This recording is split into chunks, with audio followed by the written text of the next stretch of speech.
Hi, I'm John Viehman in Joshua Tree National Monument. Join me as we get vertical on Trailside.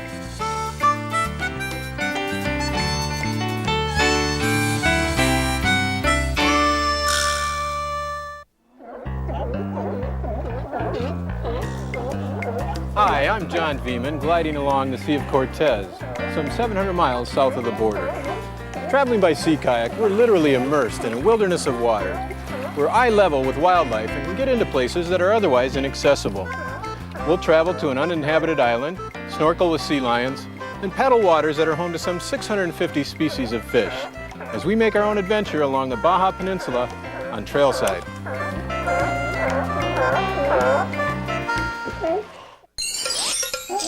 Funding for Trailside is made possible in part by Chevy Trucks, who reminds you that it's possible to have fun outdoors and still leave Mother Nature with a smile on her face, too. And LL Bean, providing sporting gear and apparel for people who love the outdoors for over 80 years. And High Tech Sports, who invite you to enjoy the great outdoors and follow the trail to adventure.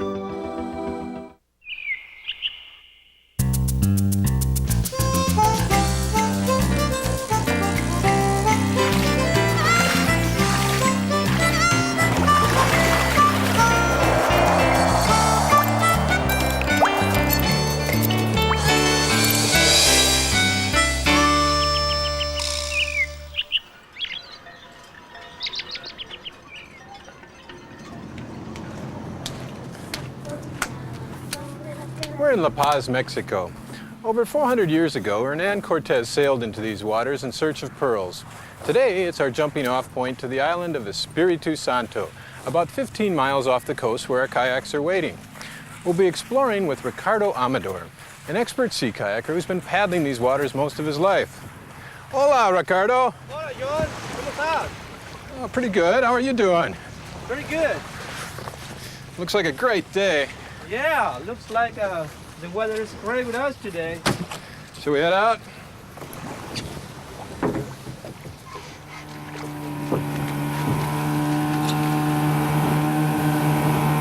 never seen a boat like this. What kind is it?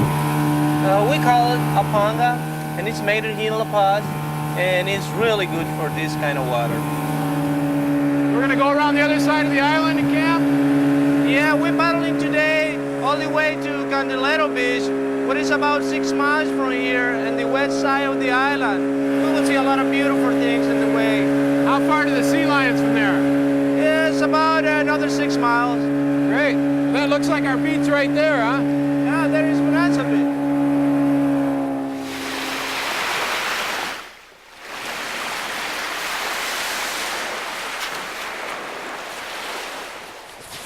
We're meeting up with Julie Francis, a naturalist and certified sea kayak instructor.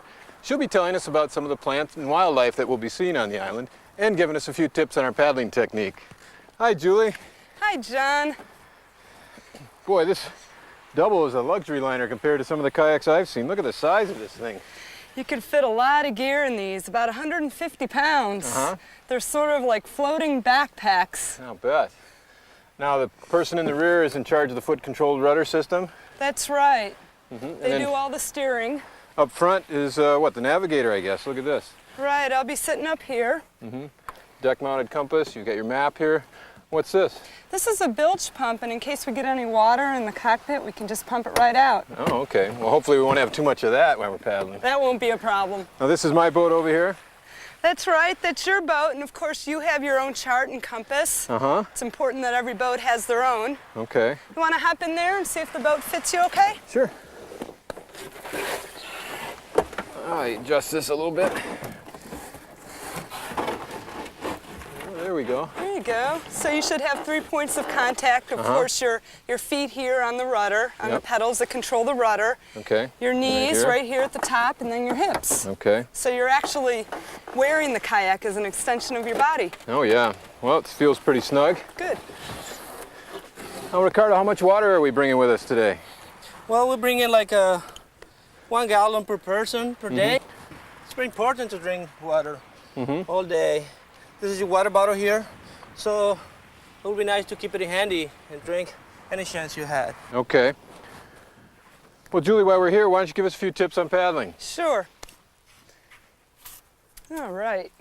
Well, you'll notice that the blades here are offset. Yep. And the reason for that is so that when you go to take a stroke, the blade that's in the air slices through the air so you don't get any wind resistance. Okay. Then when you hold the paddle, you want to keep your hands about shoulder distance apart. Yep. And your right hand is your fixed hand. It's actually glued to the paddle. Okay. Your knuckles here are in line with the blade. And your left hand remains nice and loose on the paddle. Okay. So when you go to take a stroke, keep your arms nice and straight. Paddle on the right side. Okay. Now I'm going to twist my right hand back Yep. and take a stroke on the left side. All right. Now, two of the key factors in terms of feeling really good by the end of the day Okay. and paddling efficiently is to really rotate at the waist. All right. By using these bigger muscles that are in your stomach and your back Sure. instead of your arms, you'll Okay. have a much more efficient stroke.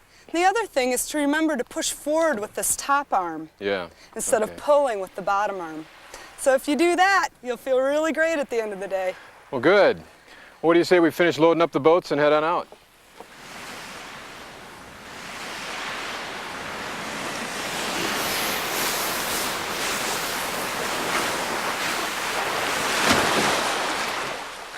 Now, does this spray skirt need to be adjusted? Well, the bottom is pretty standard, Yeah. but up here you want to make sure that it's nice and tight around your waist so you don't get water seeping through. Okay. Let's bring this a little further Now, what do down. you recommend for launching here, Julie? Well, go ahead and put the paddle behind you All right. and put your weight back on the paddle and kind of crab walk in. Okay. We can do a bit of a surf launch today even though the waves aren't real high. Okay. So when your spray skirt's on, what you'll do is you'll wait until a big wave comes up underneath your boat, All right. and then you'll propel yourself out with your hands, All right. and then paddle out and kind of power through the waves, and we'll meet you out there. Okay. Well, let's do it.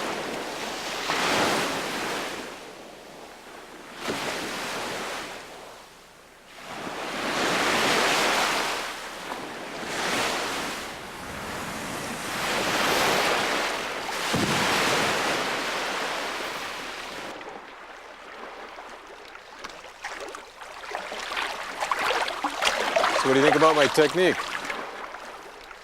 Be careful to not let your top arm cross the center line, otherwise it'll throw you off balance. Okay, good point. So the top arm is fully extended, then, and you twist right at the waist. Push right from the legs up, huh? That's it.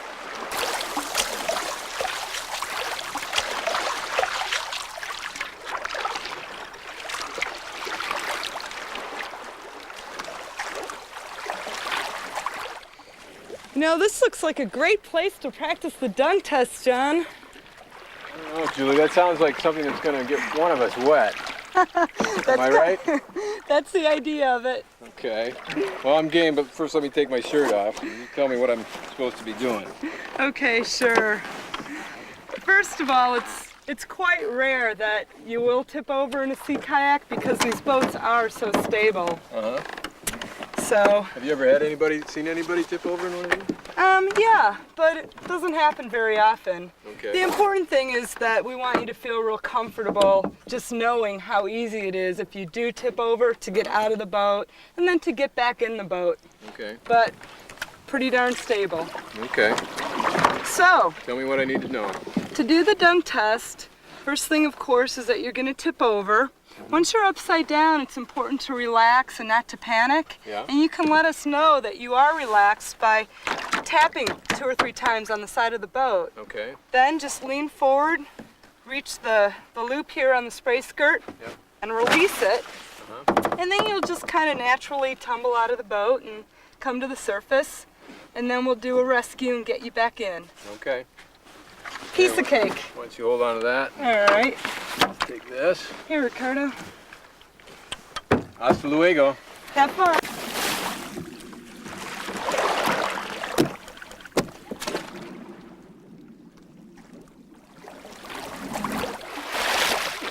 Oh, came right out of there.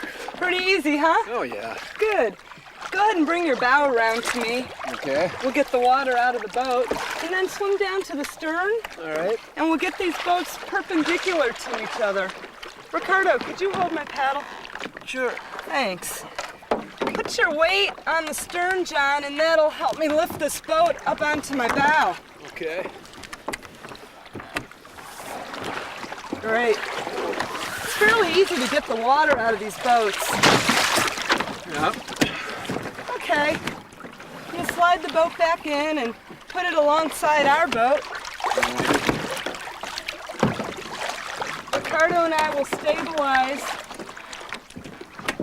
the boat for you, and then when you're ready, just go ahead and belly on up to the back deck there. Face the stern, swing your legs around, and slide them into the boat, and then kind of twist yourself around and sit down. Wow, that was great. Graceful too, I might add. Oh, sure. Here, you can use the sponge to get the last bit of water out of there. Okay. Congratulations, you passed the dunk test. Well, you're a good teacher.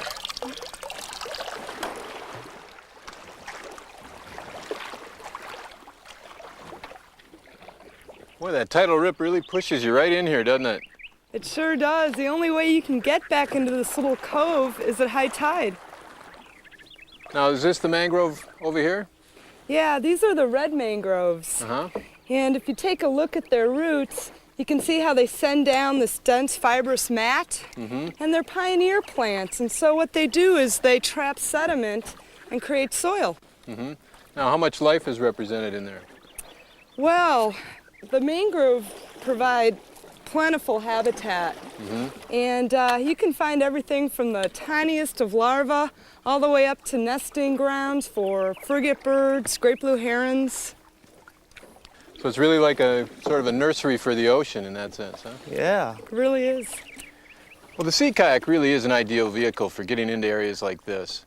And while the design hasn't changed much over the years, the materials certainly have. Before we came up here, we stopped in at Northwest Kayaks near Seattle to talk to John Abenhouse, a boat designer and builder. John showed us how these kayaks we're paddling today are being made. Okay, here we are, John, at the laminating process. And what you see here is a hull mold that Will here is laminating right now. Well, this is sure a long way from the days of stretching animal skin over a wooden frame. It is. What you see here is fiberglass cloth, the white material, and it becomes transparent once you add the resin. Will here is distributing the resin throughout this part. Now, Will, you're going to go all the way over the hull, and this is a reinforcement strip right down the middle here? That's right. We've got fiberglass and a foam core there. The reason being is that on the hull, right down the keel is where the most abuse is going to come from. Now, how long will it take you to get the resin all spread out? To get it spread out and squeegee out the excess will take about 20 minutes. Great. Thanks a lot. This looks like the deck over here, John. This is a deck that Will has just completed. And you can see here, very similar to the hull, we have some foam core reinforcements in the boat. Cargo hatch? Right, front cargo hatch there, which will get cut out. Cockpit area for the operator of the boat, and a rear cargo hatch, and some more reinforcements. So now this has to set up and get hard, and so that takes what? About 24 hours. Okay, and you've got one over here in a mold that looks like it's all ready to pop. Right, this one was built yesterday. It's cured for 24 hours, so we can go ahead and pop it out and take it over to the assembly area. Great, let's do it. If you want to give me a hand and take this end of the part, we can carry it right over there. This must be a fun moment for you. Very fun. You get to see a nice, shiny new product. It's pretty light, too. It's about 20 pounds at this stage.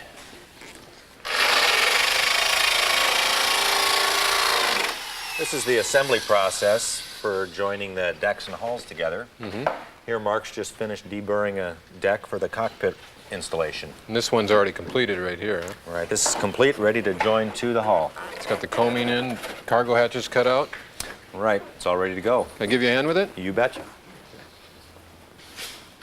What's going to happen here is Mark's going to come back and join these two pieces together temporarily with masking tape, and we'll move them into a seaming area and join the two halves together with a fiberglass seam. Great. Jim is preparing the inside seam to bond the deck and hull of the kayak together. This This is a very crucial part of the process of building the kayak. What he's done here is he's applied fiberglass resin to a fiberglass tape, which he's now picking up with a long stick that he'll use to place that seam inside the kayak with. Doing so, he'll reach that in there and position it over the deck and hull and drop it into place. He'll come back with a second stick and a paintbrush and manipulate that seam to remove any air bubbles and to position the seam directly over each half of the boat. Well, that's a pretty important part of the process, right? Very important part. Has a lot to do with the physical integrity of the part when it's done. Okay, and now over here on this other boat, on the outside, you're going to do the same thing? Very similar process. We'll put an outside fiberglass seam on this boat. You can see it's been prepared it's real on smooth. the outside here. And we'll come along and lay a fiberglass tape on here, which will guarantee that we have a totally waterproof seal on the deck of the hull. Great. This is Ed just finishing the installation of an adjustable seat in our Esprit model kayak. What I want to do, John, is turn you over to Ed, let him tell you all about the finishing process on these boats. Thanks, John. What are you up to, Ed? Well, I'm positioning the rear bulkhead in place. This provides a watertight storage compartment as well as flotation safety for the kayak. With the rear hatch cover with its neoprene gasket, when this is cinched in place, this area is watertight. Okay. And then you are the one who's in charge of putting in the foot-controlled rudder system, the deck lines, cleats, all the little finishing details. Right, fully outfitted, ready to paddle. Now, the boat goes out of here without Big Ed's official seal of approval, right? This is true. Thanks, Ed. You're welcome. So this is Candelario Beach? Yeah, and this is camp tonight. Boy, it's going to feel good to get out and stretch our legs for a while. It sure is. Hey, what do you guys want to do about dinner tonight? Looks like a great night for ceviche. How about if I go fishing? What do you think you're going to catch? Triggerfish, for a snapper. Well, I've never had ceviche, so that'll be good. So we'll carry these boats up above the high tide line, Okay. and we get a lot of wind down here in Baja. So want to cinch your spray skirt around the cockpit All right. and put your life jacket and anything that can fly away underneath the deck bungees. And then we can unload the boats and work on getting dinner ready. Okay. I'll get yours, Ricardo. Thank you.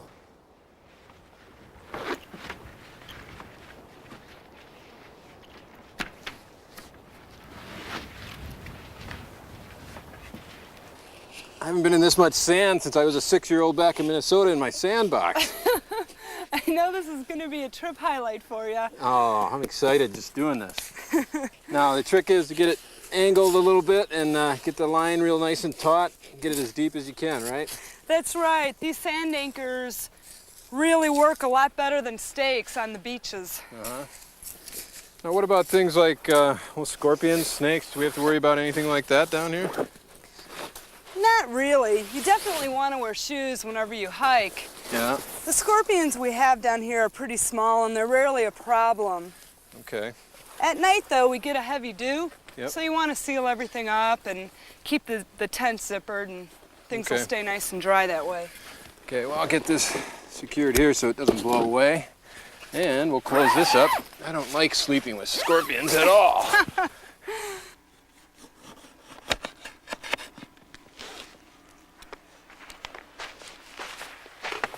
So how do you know when that's ready? I just let it set for about 2 hours. So you let it marinate and the citrus and the lime cooks it. Yeah, that's simple. Wow, that's some fish. That's not a triggerfish. Yeah, it's not. It's a red snapper. Looks delicious. Yeah. Okay. Try.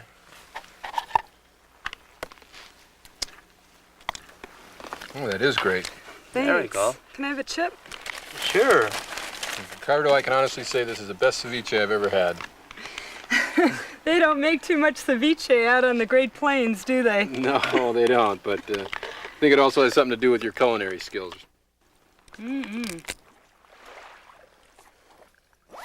Oh, it's a sign of life over there. Oh, I think it's just an illusion so far, but I'm working on it. Good morning. Morning. Good morning, amigos. Hey, good morning, Ricardo. What for breakfast? Well, come on down, find out. All right. What is for breakfast, Julie? What do we got for options? Well, I'm filling up the water bottles. Okay. First things first, why don't you get the coffee going? All right. And we've got cereal. And why don't we cut up that watermelon for breakfast as well? Okay. Like that. I'll get this Here, stove going. Ricardo. All right. Cereal.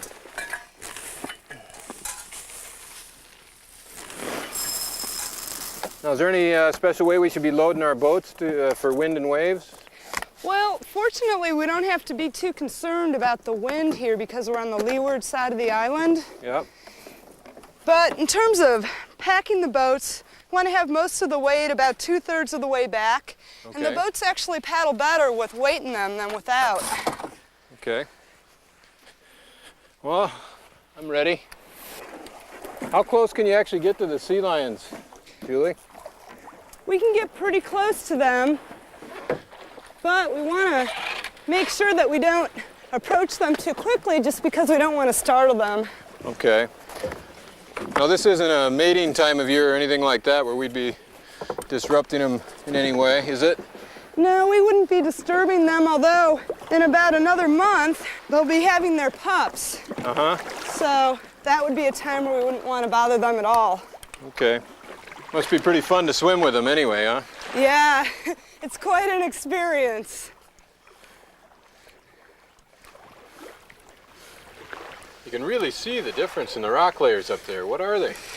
Well, this whole island is a volcanic island, and the black layer is from a lava flow. The red layer on top is from the ash flow. Now, how was this arch formed? Started out as just a crack in the rock. Over time, the wave action broke through and created this arch. We're gonna duck into a cove and put our wetsuits on there. Okay.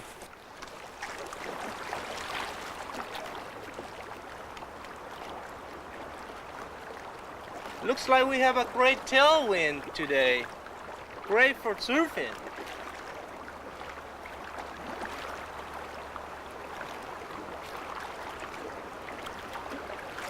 You guys like to ride surf with the rudder up or down? It's better to keep the rudder down. The waves tend to fishtail us. Okay, boy, it really pushes you right along. Now, is that Los Islotes up there? Yeah.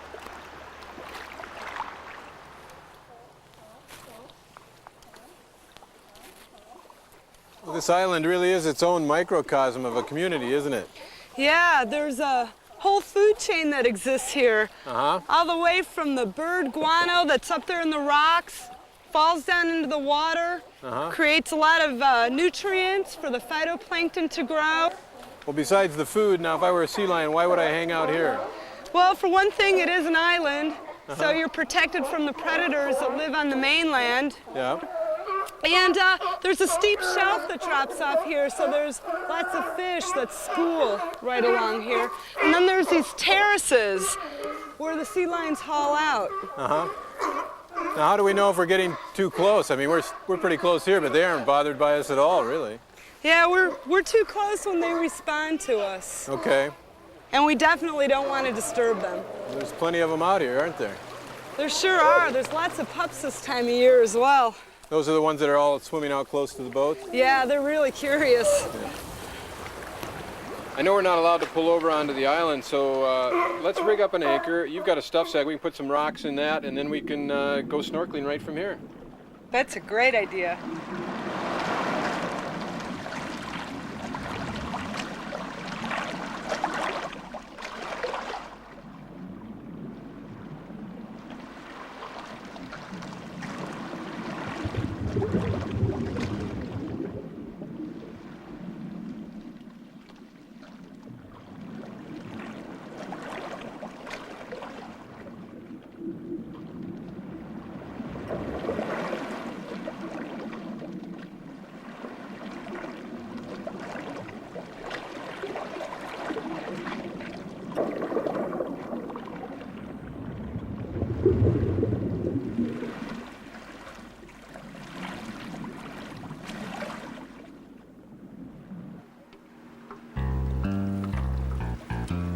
Traveling by Sea Kayaking Baja, you quickly fall into a rhythm with the land and the sea. From rugged shorelines to white sand beaches to an underwater world rich with life. It's all right there at your paddle tips. Well, we still have a lot to explore on Espiritu Santo Island, so we're going to keep on paddling. But we'll see you next time on Trailside.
Funding for Trailside is made possible in part by Chevy Trucks, who reminds you that it's possible to have fun outdoors and still leave Mother Nature with a smile on her face, too.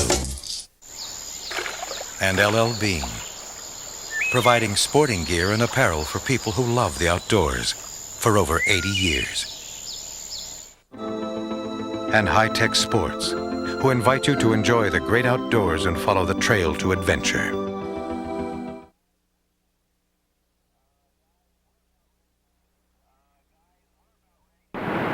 Guys, we're about ready to come in and block this thing out and do it. Wouldn't mind doing one more. You wouldn't mind doing another one? Do the wild sound right now. Do this wild track right here. And Rolling. You want me to be walking? 52, take 2. All speed. Quiet, please. And action. Hey, I have a fish. All right. What kind of Dinner. fish? Hey, what kind of fish is that, Ricardo? It's a wavy fish, grunt. The logistics to film a show on sea kayaking in Baja that ought to be good. are incredible, as you can imagine. So we were using the Baja Expedition's shuttle boat to get back and forth to our various locations. You'll notice in this shoot that I'm doing a good job of keeping myself in the shade and out of the sun. That's because this is actually the second time we went down to Baja to shoot Trailside. The first time down was memorable for the side trip to the Mexican military hospital, where I was admitted not for drinking the water, but from some bug that apparently we brought with us down from the chute prior to that in Montana's Glacier National Park. Cameraman Jeff Viehman had to do some special techniques to waterproof his camera to do the Baja show. Here he's using your everyday hefty bag with some duct tape. Seemed to work fine, but Jeff's real challenge on this show was trying to shoot on water with all the reflection of light while he was moving or while we were moving. You'll notice with the show that nothing ever sits still. Either the people on camera are moving or the camera itself is moving. And I think that's what makes Trailside a unique production.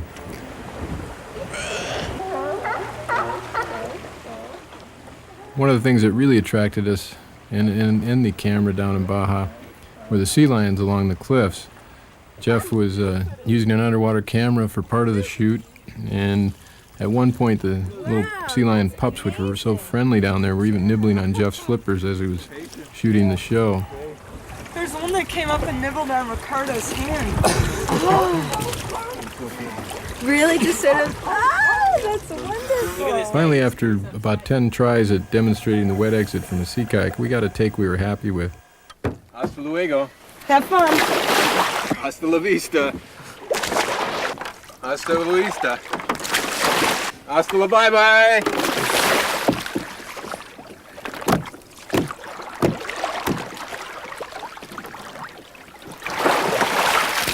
Bueno. Good. You know, when you go into the water down there, you can't help but notice how brilliant the colors are underneath and how much wildlife there is in the water. It's just teeming with life. And It's really in contrast to what you see above the land, which is, relatively bland and desert.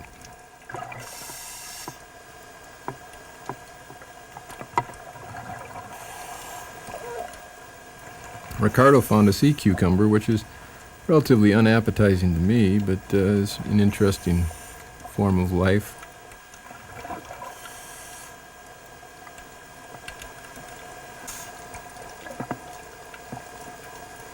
The sea lion pups were just so friendly, and here you'll notice that they're actually mimicking your every move. You could completely roll over in the water, and the sea pups would roll over right with you. You could go down and up, and really try any trick you can think of doing as you would in a swimming pool, and the sea lion pups were quick to mimic your every move.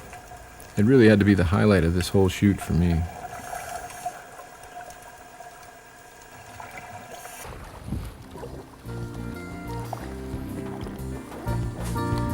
Hi, I'm John Viehman. In the Sea of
Wow! Nice. It's real nice when you work for it.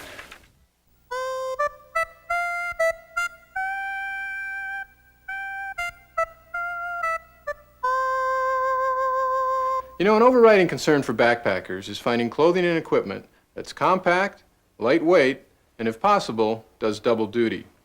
For example, you can shave pounds off your nightlight with a candle lantern, or even a headlamp. And this 3-in-1 eating utensil eliminates the need for a knife and a fork. You can even leave the kitchen stove at home with a modern backpacking alternative. But in the Smokies, the overriding concern is really the weather. It can be suntanning hot one day and bone-chilling cold the next. My answer is to prepare for both.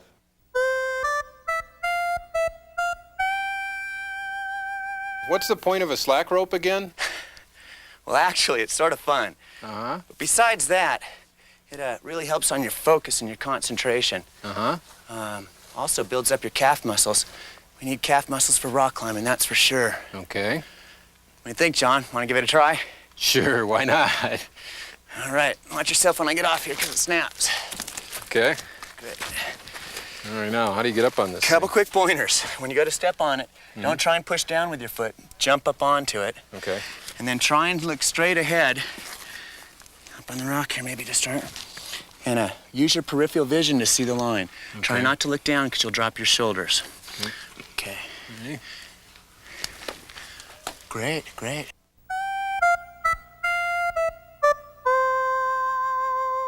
What we'll do first to warm up is we'll do some high braces, since the goal is not the flip in the first part. Okay, I like that. Scoot you out here a little bit. Okay. Okay, so why don't you go ahead and give it a shot on your left side first. There we go, that's good. Keep this hand down, keep it low.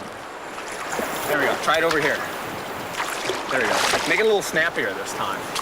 There we go, that's good. When you have to do it in the river, you have to do it quick. Okay, it's got to be a real quick reactionary thing. There we go, that's good. All right?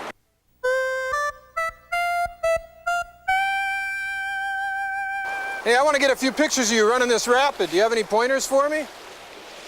Try a fast shutter speed if you want to freeze the action. Better yet, try a real slow shutter speed. Yep. And pan with me as I go by you. That'll blur the background. It's a great effect.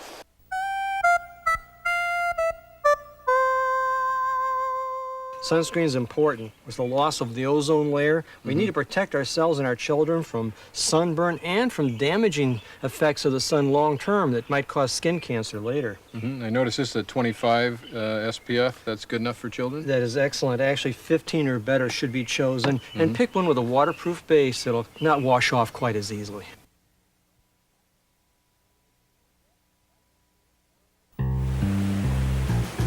Who's wet, happy, and a long way from home? For the answer, join me, John Viehman, in the Puerto Rican rainforest this week on Trailside.